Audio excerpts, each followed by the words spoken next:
So I got the gearbox together, the rear differential, the rear shock tower. Um, don't have the motor put in it yet, obviously. One my buddy says he runs a shock eliminator. Excuse me. He runs gull wing arms, which I don't have those. I might upgrade if these. I don't like these, but this one recommends 1.5 to 2 millimeters of exposed threads. So I pretty much made this a lock diff. Any tighter, if I go any tighter, I mean, I want it to be able to slip maybe a little bit if on like maybe a hard hit where dead stops, try to dead stop the transmission. But anyway, the rear end went together well. No issues there. Still working on the front. Why it's not, it's free as I feel like it should be. My buddies keeps telling me that I must have built it wrong, which I guess is always a possibility. But the pieces are size specific, so it's kind of hard to do the wrong pieces. I've measured every one of these parts. They use a lot of these one piece ball standoff type things. They come in different variations, but I've measured them all, and I know I'm using the correct ones in the correct areas. So it just is what it is. But we'll eventually figure out if it was me that made the mistake. Which, I mean, it ain't gonna be a big deal in the long run because I'm still gonna get what I want in the end. So it's gonna be a free car that drives. I say free, a freed up. Like everything will be free before I, install shocks on this thing. But anyway, so that's where we're at. The rear arms on, and they fit really nice. They're very free. Everything's free. That went together well. Instructions, it's like a diagram showing you how to do it. That's how they all are.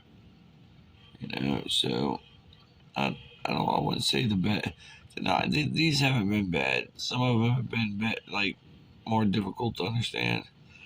But the rear diff was a little tricky because it actually takes these little. It's not like you just send the screws through one side and the other side catches them. You got to put these little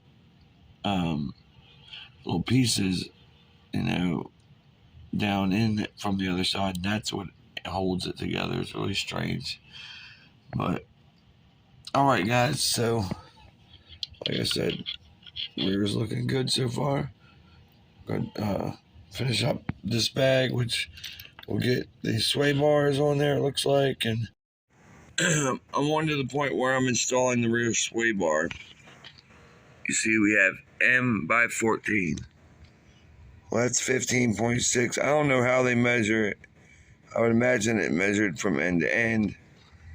15.6, that ain't gonna be it. These here, on the other hand, are 13.5. So that don't make sense either. Length to length. It says M3 by 14. So, but then I noticed I go on down. There was only 6 screws at all like this, and the other ones it called for 12s, and all we had was 13.5s. So I used them. Now I hear it calls for M312s. This is what I have left of the bag, guys. So I guess this is a revised kit. They've made some screws longer. I think, or I've just gotten the wrong screw. Unless there's revisions, I'm going to open a bag and take lengths of screws and compare. So we'll see. That'll be the next portion. All right, so I go to put those screws in. And gosh, I hope my phone focuses. I want y'all to see this. See how this side where the screw's going to go? Let me get to the part again. No, that's beyond it. All right, right here. These 2 screws, they go down to this hole and to this hole. So those holes should be open. Okay, that's the piece I've got. It's on the rear end. That's this piece for the sway bar. Look, see the sway bar? See the sway bar ends? It fits right around. See, look, it fits right down there where I'm showing you guys. I mean, there's no other potential place to put them at. So it looks like it's got a damn grub screw down in it, or just ain't been drilled out. So, all right, I took my body reamer and tried to see if I could just cut down into the hole and see if maybe there was just a top layer that didn't quite pierce through. But no, guys, that's not the issue. I am no, there we got a good focus on it there. This is bullshit. Serpent, you guys got to do better than this, man. That's what it looks like as I'm drilling it out. See all that plastic coming up the teeth of the drill bit? Hope you guys can see that. There's no hole. There's no hole here at all. So I'm creating one. It's going to be what's going to be. All right, some drilling later. And I used a little bit smaller of a drill bit. I didn't want to go too big. I was going to try to get it to fit into that hole. I might waller out the top a little bit, but it should be all right. I did my thing. No harm, no foul. All right, guys. The rear end on this is free as can be with the ball ends. So I'm going to check my ball ends down there. Doing the right tire salute, as EKJ calls it. He does the left tire salute, but mine's doing the right tire salute. Maybe I've got the wrong ball ends here and here. Maybe I got them backwards. I don't think so, but I don't know. Anyway, we got through this hole not being drilled through, and we got a good rear end. So we're going to stop. We've got shocks left. We got front, rear shocks, and then the battery tray. And then just going to put the electronics in it. So really ain't a whole lot left to it. But we'll get that done tomorrow. So I'll see y'all then later. All right, guys, I'm almost done with my Serpent Srx2 mid-motor carpet 2-wheel drive buggy. And you see right there it says M316. This is for the rear shock. This says flanged. Let me slide the screen over on my computer. Flanged. Well, I've only got, these are the only flange screws that it came with in the bag, the rear shock bag. And they measure 17.8, so we're going to use them. Maybe it was an updated hardware kit. There was no mention of that in any of the the manual. I don't know, but other than the front issues that I had and the hole that wasn't drilled out, everything else is going together pretty good, I guess. But it's difficult. This build is not for a beginner, which, in a sense of building, I am a beginner. But I'm also I'm pretty able to adapt to challenges. But anyway, 17.8, we're going to put it in there. You see there it calls for 316 flanged. It's for rear shock. The front shock mounts in the center of the arm. This one mounts on the rear, just so I don't have to back out and show you that this is the rear lower shock. Shows the rear shock with default position.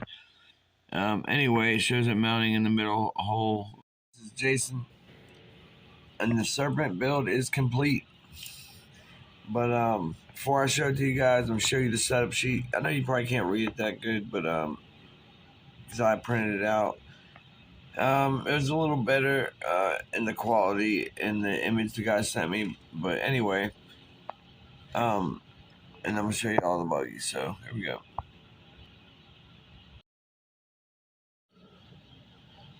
So I built this thing to these specs.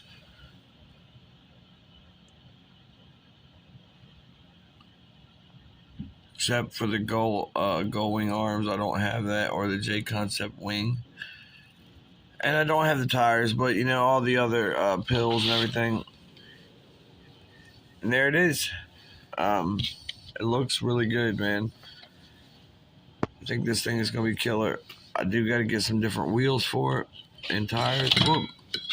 So little and light, it falls off that thing easily there. You bring it over here a little bit.